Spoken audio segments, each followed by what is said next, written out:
Hello students, welcome to Expansion Path Academy Day 9 of your Economics Domain lectures.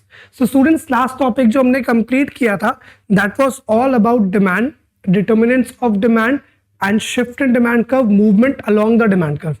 So आज के lecture में student हम बात करने वाले एक बहुत इंपॉर्टेंट टॉपिक की, आप ये मान के चलो CUT एग्जाम में आपको इसमें से क्वेश्चंस मिलेंगे ही मिलेंगे and the topic is price elasticity of demand.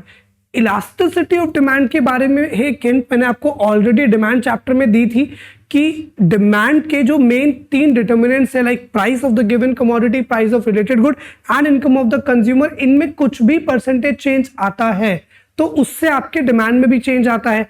उसको कैलकुलेट करने के लिए एक स्टडी की जाती है which is called elasticity of demand. Elasticity simply means flexibility कि डिमांड कितना चेंज हो सकती है, किस एक्सटेंट तक चेंज हो सकती है.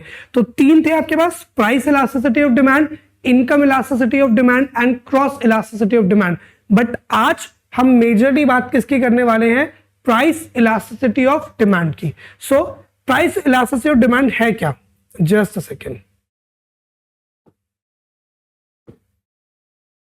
तो बात कर रहे हैं प्राइस इलास्टिसिटी ऑफ डिमांड की. ठीक है, इसको डिनोट कैसे करते हैं स्टूडेंट्स? PED या फिर EP. ठीक है, ED जब आप लिखते हो मतलब जनरली आप अपनी बुक्स में 11th स्टैंडर्ड में इस तरीके से लिखते थे ED which was elasticity of demand. तो इलास्टिसिटी ऑफ डिमांड हम नहीं बोलेंगे. रीजन क्या है कि इलास्टिसिटी ऑफ डिमांड तो एक बहुत मेजर ब्रॉड टर्म हो गया ना, क्योंकि इलास्टिसिटी ऑफ डिमांड में सब कुछ इंक्लूड हो गया और हम मेजरली यहाँ पे किसकी बात कर रहे हैं? सिर्फ फिलहाल price elasticity of demand. What is it?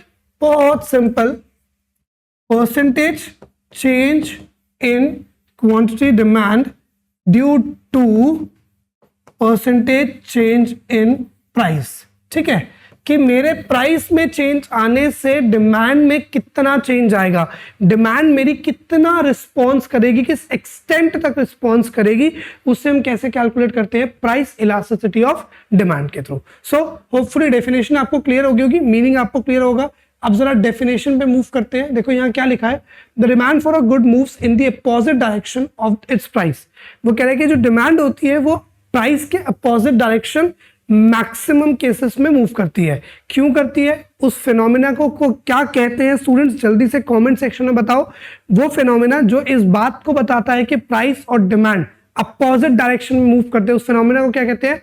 Yes, law of demand. So law of demand की वजह से आपका प्राइस और डिमांड अपोजिट डायरेक्शन में मूव करता है, but the impact of the price change is always not the same.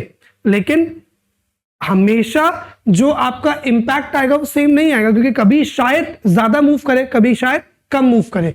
Sometimes the demand for a good changes considerably even for small price change. वो कहा है कि कई बार क्या होता है कि जो डिमांड है वो ठीक ठाक चेंज हो जाती है, लाइक जैसे एग्जांपल दिया है milk, electricity, mobile phone, expensive clothes etcetera. On the other hand there are some goods for which the demand is not much affected by price changes. Example medicine, salt, text book, newspaper, toothpaste, match box etcetera. Okay, कई बार हम ये देखते हैं कि price में कम change आ रहा है बट स्टिल डिमांड में अच्छा चेंज आ गया. बट कई बार ऐसा होता है कि डिमांड में कोई खास हम चेंज नोटिस ही नहीं कर पाते. तो प्राइस इलास्टिसिटी ऑफ डिमांड क्या कर रहा है? वो मेजर कर रहा है किस चीज को? स्टूडेंट सबसे इंपॉर्टेंट चीज यहां पे देखेंगे, वो मेजर कर रहा है डिग्री. अरे यार तो बहुत टेंशन है भाई इसमें. ओके हाँ, तो वो किसको मेजर कर रहा है स्टूडेंट्स? वो डिग्री मेजर कर रहा है, degree of responsiveness. Now what do we mean by degree of responsiveness? जरा उसकी बात कर लेते हैं student. Degree of responsiveness in very smaller terms means extent. मतलब कितना चेंज हो रही है. डिग्री का मतलब क्या हो गया? डिग्री का मतलब हो गया कितना चेंज. बहुत ज्यादा डिमांड रिस्पॉन्स कर रही है या बहुत कम डिमांड रिस्पॉन्स कर रही है, ये इस चीज को क्या करेगा? मेजर करेगा. चलो आगे की बात करते हैं. Of demand for a good to change in price. तो वो डिमांड को इस तरीके से स्टडी करता है. चलो आगे मूव करते हैं स्टूडेंट्स. अभी ये परसेंटेज हमें एक फॉर्मूला दे रखा है कि भाई परसेंटेज इलास्टिसिटी ऑफ डिमांड जो है हमारे पास, उसका क्या फॉर्मूला है? फॉर्मूले की बाद में बात करेंगे, पहले डिग्रीज को समझते हैं, इस पे तो हम बाद में आएंगे. ये सब चीजें छोड़ दो फिलहाल. अब आ जाते हैं डिग्रीज के ऊपर. पहले जो हमारी इलास्टिसिटी ऑफ डिमांड है स्टूडेंट, जो इलास्टिसिटी ऑफ डिमांड है, अभी आपने पढ़ा degree of responsiveness, mainly 5 degrees होती हैं जिनको हम स्टडी करते हैं। मतलब मेरी अगर डिमांड चेंज हो रही है तो वो 5 तरीके से चेंज हो रही है, 5 डिग्रीज आती हैं। सबसे पहला मैं दिया हुआ है इन इलास्टिक डिमांड। अब आप इतने समझदार हो कि इस बात को जानते हो इन इलास्टिक वर्ड का मतलब क्या है। इन इलास्टिक सिंपली मींस जब कोई चेंज नहीं आ रहा, when there is no change in demand then it is inelastic। तो inelastic का मतलब क्या हुआ कि आपके प्राइस में तो चेंज आया, बट प्राइस में चेंज आने के बाद भी ऑलमोस्ट आपके डिमांड में बहुत कम चेंज आया, मतलब आया है लेकिन बहुत नेग्लिजिबल। लेट्स जस्ट से कि मैंने बोला कि किसी कमोडिटी का प्राइस 10% से अप हो गया, प्राइस कितना हो गया 10% से अप हो गया, बट उसकी जो डिमांड है वो फॉल हुई सिर्फ 1%, 2%, 3%। मतलब डिमांड जो है वो प्राइस के परसेंटेज से बहुत कम चेंज होगी, तो उसे कहते हैं inelastic demand. So when the percentage change in demand for a good is less than the percentage change in price, वो कह रहे हैं कि जब आपका परसेंटेज चेंज इन डिमांड जो है गुड का वो क्या रहेगा, वो उसके प्राइस से बहुत कम रहेगा, तो उसे क्या कहा जाएगा, perfectly, sorry not perfectly, it's just inelastic demand. ऐसे केसेस में देखो, क्योंकि मैंने कहा ना ये ईडी, आपको ईडी नहीं आपको ईपीआर रखना है। ईपी क्या है, less than 1। EP less than 1 का मतलब स्टूडेंट्स क्या हुआ कि आपके प्राइस का चेंज बहुत ज्यादा है, डिमांड का चेंज बहुत कम है, तो उसे हम कहेंगे इनइलास्टिक डिमांड। आ जाओ ग्राफ के ऊपर। अब ये ग्राफ देख लो, ग्राफ से आपको काफी चीजें क्लियर हो जाएंगी। एक सेकेंड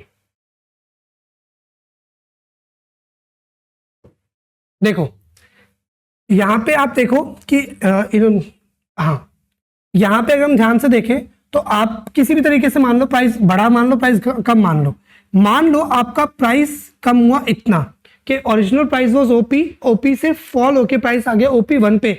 आप देखो प्राइस का चेंज स्टूडेंट कितना है, इतना गैप आ रहा है। वाइल अगर आप डिमांड इंक्रीज देखो कि प्राइस इतनी डिक्रीज हुई है तो उससे डिमांड कितनी इंक्रीज हुई, बहुत कम। तो प्राइस का चेंज ज्यादा, डिमांड का change come, that is why it is called in elastic demand. इसे क्या बोलेंगे स्टूडेंट्स, इसे बोलेंगे इन इलास्टिक डिमांड। चलो आगे मूव करते हैं नेक्स्ट पे।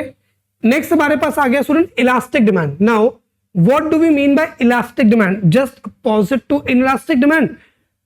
इनइलास्टिक डिमांड क्या था कि प्राइस का चेंज ज्यादा और डिमांड का चेंज कम। इलास्टिक डिमांड बिल्कुल उल्टा हो जाएगा कि यहां पे आपकी प्राइस कम चेंज होगी और आपकी डिमांड बहुत ज्यादा चेंज होगी।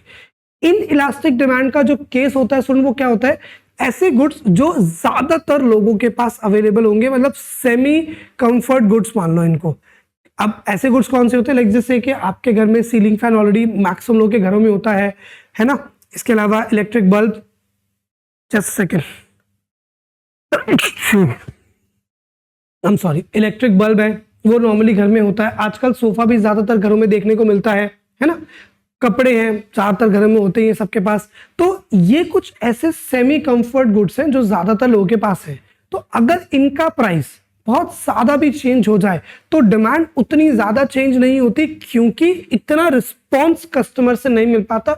ऑलरेडी सीलिंग फैन लगा हुआ है, अगर सीलिंग फैन किसी वजह से प्राइस कम भी हो रहा है तो लोग ये थोड़ा कहेंगे चलो भैया चलते चलते फैन को उतारो चेंज करके आ जाओ, तो ऑलरेडी है क्यों करना है। तो ऐसे गुड्स, लेकिन जो गुड्स लग्जरी आइटम्स के कैटेगरी में जाते हैं, है ना, किस कैटेगरी में, लग्जरी में, जो ज्यादातर लोगों के पास नहीं है।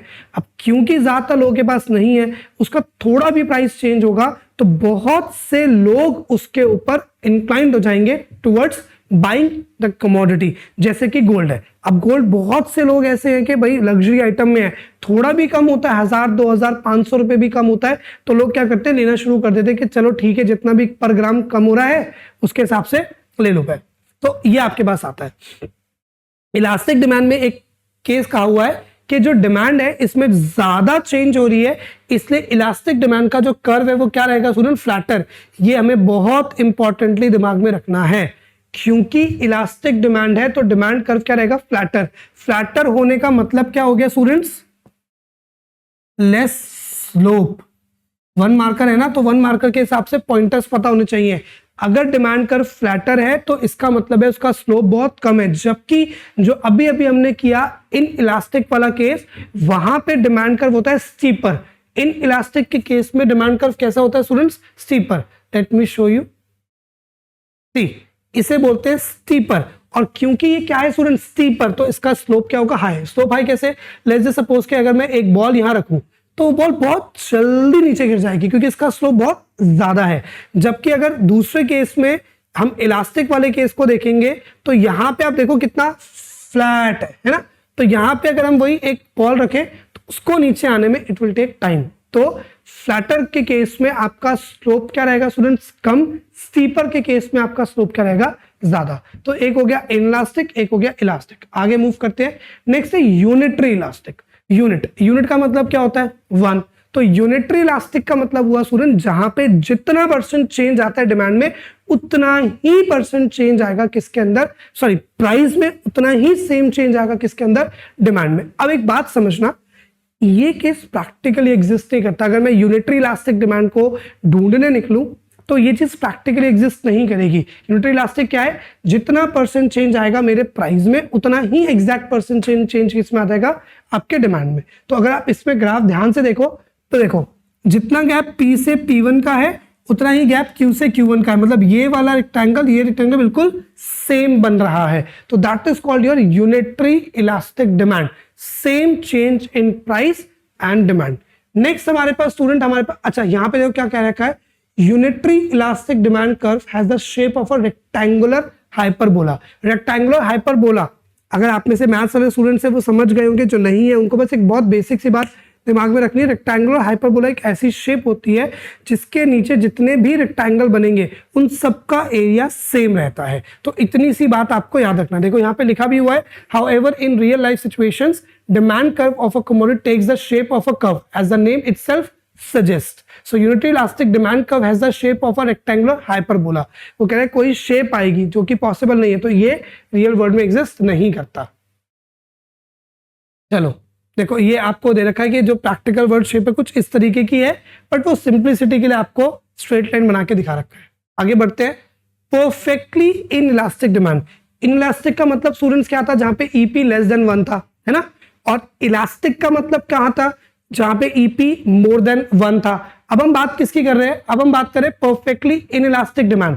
परफेक्टली इन इलास्टिक का मतलब है डिमांड में चेंज आएगा ही नहीं। वहां पे क्या था कि थोड़ा बहुत चेंज तो था कि भाई प्राइस में इतना चेंज आया, डिमांड में थोड़ा चेंज आया। प्राइस में चेंज आया 20%, डिमांड में चेंज आया 15%, 10%, 5%। बट जब हम बात करते हैं परफेक्टली इनलास्टिक की, कोई चेंज नहीं आएगा। प्राइस कितना ही चेंज क्यों ना हो जाए, डिमांड चेंज ही नहीं होगी। अब ऐसा कब हो सकता है? ऐसा स्टूडेंट जनरली होता है एब्सोल्यूट नेसेसिटी गुड्स के केस में। एब्सोल्यूट नेसेसिटी क्या है? जैसे आप लोगों ने सुना होगा कुछ लोग डायबिटिक पेशेंट होते हैं। डायबिटिक पेशेंट के केसेस में उनको इंसुलिन के इंजेक्शन चाहिए। अगर उनको चाहिए कि हम खाना खा ले, कुछ भी कर ले, तो उसके लिए उनको इंसुलिन के इंजेक्शन चाहिए ही चाहिए। बिना उन इंजेक्शन के उनका सर्वाइवल पॉसिबल नहीं हो पाता। तो अब अगर आप खुद सोच के देखो, प्राइस उस इंसुलिन इंजेक्शन का बढ़ गया तो क्या वो इंजेक्शन नहीं लेंगे? तब भी उनको जितना बोला हुआ होगा उतना इंजेक्शन लेने पड़ेंगे। लाइकवाइज अगर प्राइस कम हो गया तो क्या वो ज्यादा इंजेक्शन ले लेंगे कि भाई प्राइस कम हो गया? ऐसा भी नहीं होने वाला ना। तो ये है आपकी एब्सोल्यूट नेसेसिटी, जहां पे क्या होगा? Demand perfectly inelastic demand, कि कोई चेंज नहीं आएगा डिमांड में। And that is the reason कि ईपी यहां पे क्या हो जाता है? 0। EP perfectly inelastic demand के केस में क्या रहेगा स्टूडेंट्स? 0। अब अगर हम बात करें कि डिमांड कर्व कैसा बनेगा, सोच के देखो कि डिमांड में चेंज ही नहीं है, तो प्राइस अगर अप भी हो जाए या प्राइस डाउन भी हो जाए, डिमांड अगर OQ है तो OQ ही रहेगी। इसका मतलब है डिमांड में कोई चेंज ही नहीं है, मतलब वर्टिकल। इसका डिमांड का शेप कैसा बनेगा? वर्टिकल। कि आप प्राइस चाहे बढ़ाते जाओ या प्राइस आप कम करते जाओ, कस्टमर को इतनी क्वांटिटी उसकी फिक्स्ड है, इसीलिए क्यू के ऊपर बार शोइंग कांस्टेंट कि आप कुछ भी प्राइस बढ़ा लो घटा लो, क्वांटिटी आपकी क्या रहने वाली है? सेम रहने वाली है। That is called perfectly elastic. तो ऑफ कोर्स परफेक्टली इलास्टिक पढ़ा है तो कुछ परफेक्टली इलास्टिक भी पढ़ेंगे। सो परफेक्टली इलास्टिक डिमांड का मतलब स्टूडेंट्स क्या होता है?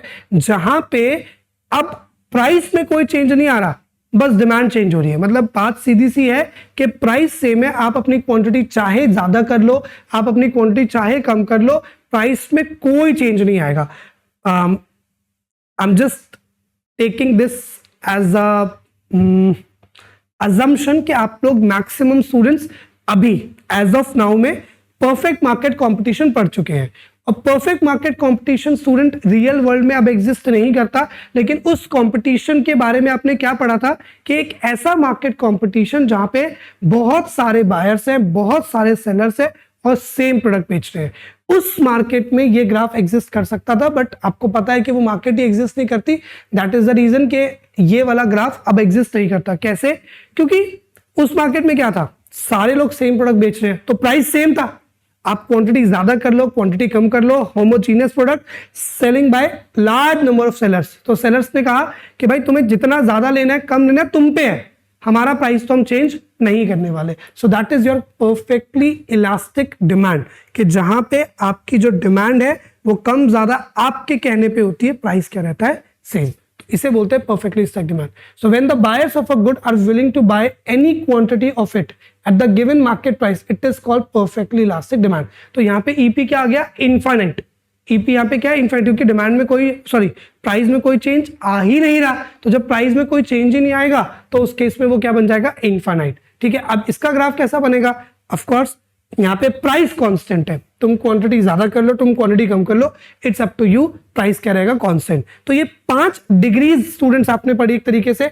5 डिग्री कौन कौन सी, या तो मेरी ईपी की वैल्यू जो आएगी वो लेस देन 1 आएगी, मोर देन 1 आएगी, या तो ईपी मेरा लेस देन 1 रहेगा, या तो ईपी मेरा इक्वल टू 1 रहेगा, या तो ईपी मेरा 0 रहेगा, या तो ईपी मेरा इनफाइनाइट रहेगा। So these are the things कि आपको ये चीज समझनी है कि कोई भी चीज हमारे पास जो है वो आ सकती है ना।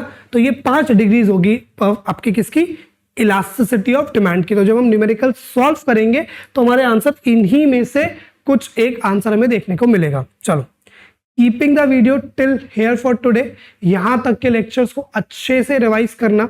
नेक्स्ट क्लास में हम फॉर्मूला और कुछ न्यूमेरिकल्स की और बात करेंगे, क्योंकि आपके पास total expenditure method, geometric method, तीनों मेथड्स हैं परसेंटेज मेथड के साथ में, है ना।